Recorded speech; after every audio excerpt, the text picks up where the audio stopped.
but my goal will be at least 10 pounds, so to be at 225. But overall, yeah, I'm feeling good about it. At this point in my weight loss, the results are kind of obvious, and everybody at work, people who 2 or 3 weeks ago weren't saying anything, we were like, what's going on with you? You've lost so much weight. And I have a handful of people at work who are close friends of mine who I have told about what I did and who knew about it in advance. But most people I don't tell. And so I just say, I'm on a really strict diet, and I tell them what I've cut out. I've cut out alcohol and caffeine and white starches and sugar, and I'm working out, which is something I was going to mention also. And people say, well, how long did it take you, And I kind of, fudge that a little bit. I don't want to lie to folks, but I also don't need them to know exactly what I'm doing. So I kind of say I've been on a crash course diet since November, which is fudging the truth a little bit. It was late November when I started my 5-day pre-op diet. So I say, it's for someone at my weight, when you do something like this, the pounds initially fall off really fast, which is kind of true. I don't know if I could have lost 57 pounds in 2 months without the bypass, but I probably could have lost like 30 pounds because I've done that before. So it's noticeable. And so just going back for a second to the working out, once I got cleared for workout, which is basically right after New Year's, I joined the gym in my building, and I've been going 3 times a week consistently.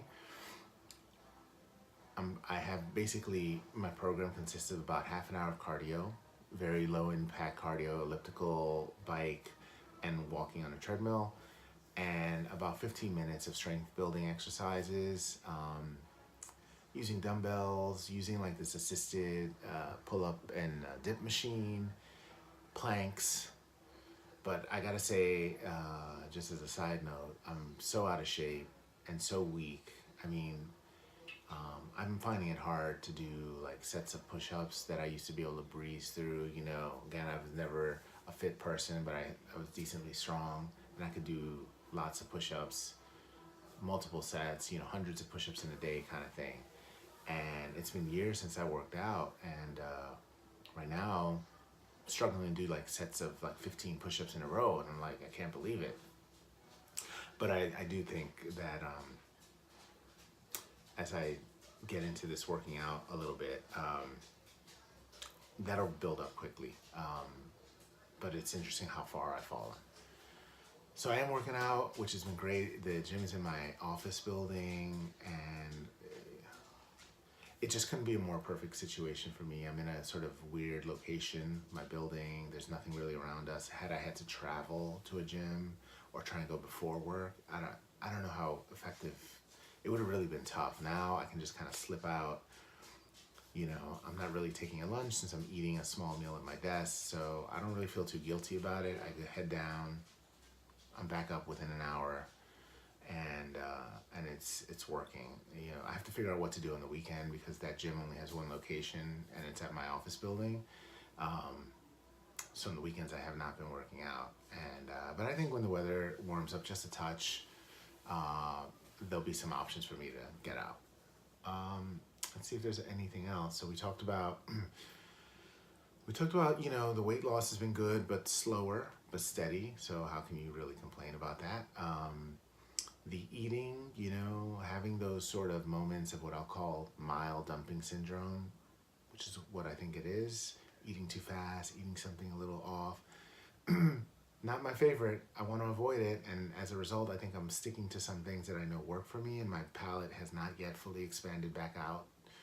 But, it's only been a little under 2 months, so there's time for that to develop.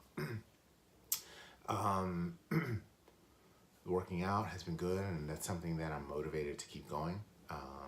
Obviously, I mean, it's nice to rebuild some of my strength and to get the benefits of working out cardio and stuff. And just on the clothing front,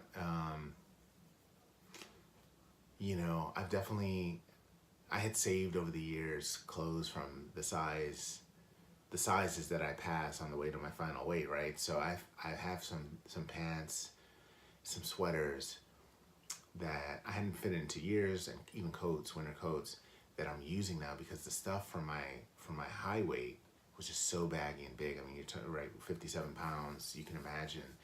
But I'm already, even with the pants, it's probably I need to buy soon, within the next month for sure, the next size down. And I'll say I was, one of the, I vacillated on in sizing from 2 to 3X. So right now I'm wearing like 1X sweaters and shirts, and they're not tight at all. Pants, I was somewhere between 44 and 46 was my waist size. Like on dress pants, maybe a 46, on jeans, like a 44. I have mostly 42s now, and they're, I could probably fit 40s. The 42s are a little baggy on me. I don't really like the way they look. So I think I've dropped 2 sizes along the way here. I still haven't had any alcohol, and I made this kind of deal with my wife that I never stopped drinking when she was pregnant. So when I thought about this, even though the doctor I think will tell me I'm clear after 3 months, I think I'm gonna hold off till this summer for roughly 9 months. It's sort of, there's no real purpose to that other than a symbolic sort of like, my wife did it twice. And I know alcohol isn't going to do me any favors. I mean, I do want to socialize and have fun with people, but I think I can wait till this summer, and we'll see. I will admit it if I don't last 9 months. I've suffered from sleep apnea, and I sleep with a CPAP machine. But I will say this: I think you don't drink as much as you normally do, and you're a little bit dehydrated, right? When you're post-op, even though I'm conscious of it, I don't think I'm quite getting enough water that I should be. And this relates to CPAP because at night I get extremely dry mouth from the CPAP machine, more than even before. And so there's been some times in the last couple of weeks where I'm so parched, I have to take off my mask, drink some water. And I've been going back to sleep without the CPAP machine, and I am beginning to think that my wife says she hasn't noticed any snoring, and I still feel rested in the morning. I'm beginning to wonder if the severity of my sleep apnea has reduced already, and I think it has, given the 57 pounds and the lack of alcohol, which I think is the real bad contributing factor to your sleep apnea. So we'll see. I still go to bed and I put it on because I know I'm going to get a great night's sleep if I sleep with it. But I'm starting to like play around with not doing that. Anyway, this has been a long video. It's 19 minutes already. I guess I had a lot to say. It's been 3 weeks. Things are going well. I'm still optimistic. I'm still, my target for weight loss is 185 pounds. And I am essentially 48 pounds away from that goal. So I'm more than halfway. I started at 291. So I'm on the other side of that hill, which I expect is going to take, if I can maintain like a 10 pound per month weight loss.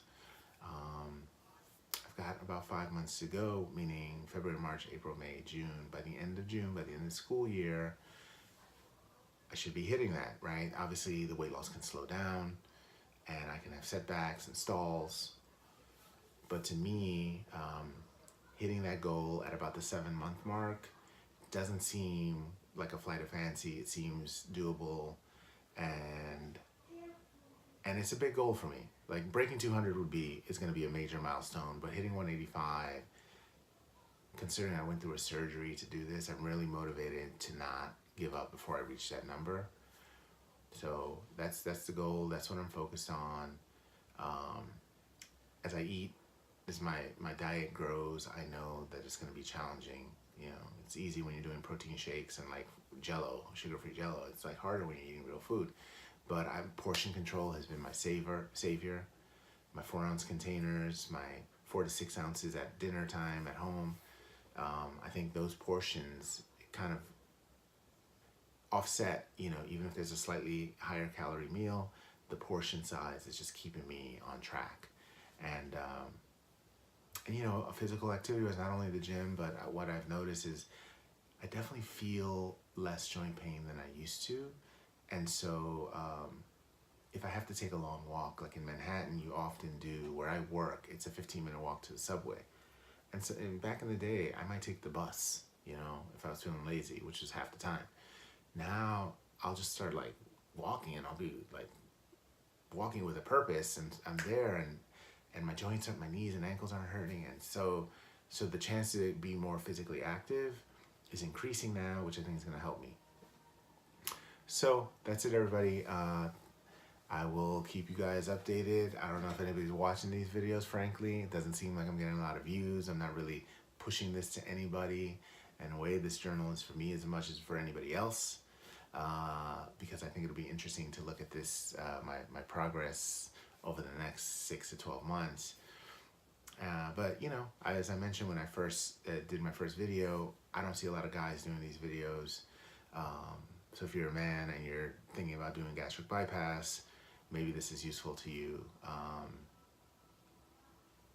It's useful to me to talk about it and to kind of, without forgetting, think about the things I'm actually going through in real time, and, you know, and talking about them. So anyway, see you guys later. Bye.